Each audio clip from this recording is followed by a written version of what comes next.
প্রচণ্ড এই গরমে এক গ্লাস টক ঝাল মিষ্টি আমের শরবতের সাথে কোনো কিছুর তুলনাই হয় না। সত্যি শরীর মন জুড়িয়ে যাওয়ার মতো। আর এখন তো পবিত্র রমজান মাস চলছে। এই গরমে সারাদিন রোজা রাখার পরে ভাজা পোড়ার সাথে এমন মজার শরবত খেতে কিন্তু সত্যি ভীষণ ভালো লাগে। আর এই শরবতটাই আজকে আমরা তৈরি করব অনেক সহজ পদ্ধতিতে এবং সবথেকে মজার করে।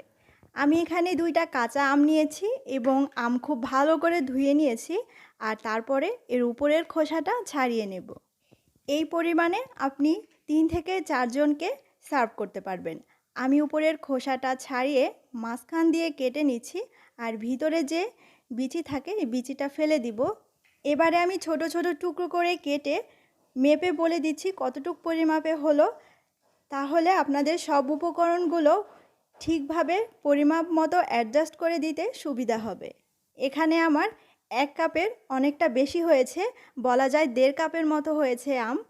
এবার আমি ব্লেন্ডারের যে জুসারটা থাকে এই জুসারের মধ্যে নিয়ে নিচ্ছি আমগুলো।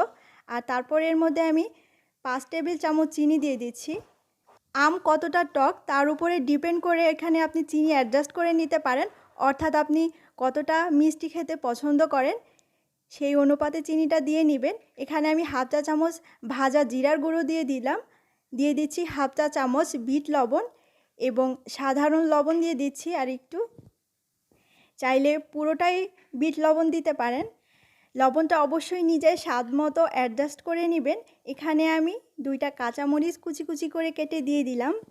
8-10টার মতো ফ্রেশ পুদিনা পাতা দিয়ে দিচ্ছি।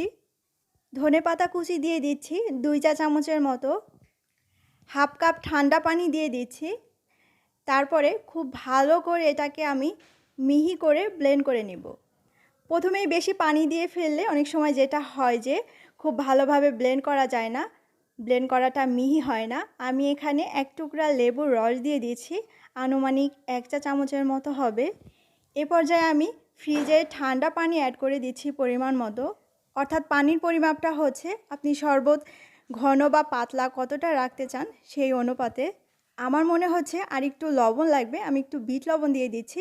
অর্থাৎ এ পর্যায়ে আপনি চিনি লবণ এই স্বাদটা অ্যাডজাস্ট করে একসাথে আবার একটু ব্লেন্ড করে নিলেই তৈরি হয়ে যাবে আমাদের ভীষণ মজার কাঁচা আমের শরবত। সার্ভ করার সময় অবশ্যই বরফ দিয়ে নেবেন, তবে আগে থেকেই বরফ দিয়ে রাখলে যেটা হয় যে প্রয়োজনের অতিরিক্ত পাতলা হয়ে যেতে পারে। দেখলেন তো বানানো কত সহজ আর কালারটা কতটা রিফ্রেশিং, আর খেতে কেমন। প্রতিটি চুমুকেই শুধু মজা আর মজা। আজকে এখানেই বিদায় নিচ্ছি। সবাই অনেক বেশি ভালো থাকবেন, সুস্থ থাকবেন। আসসালামু আলাইকুম।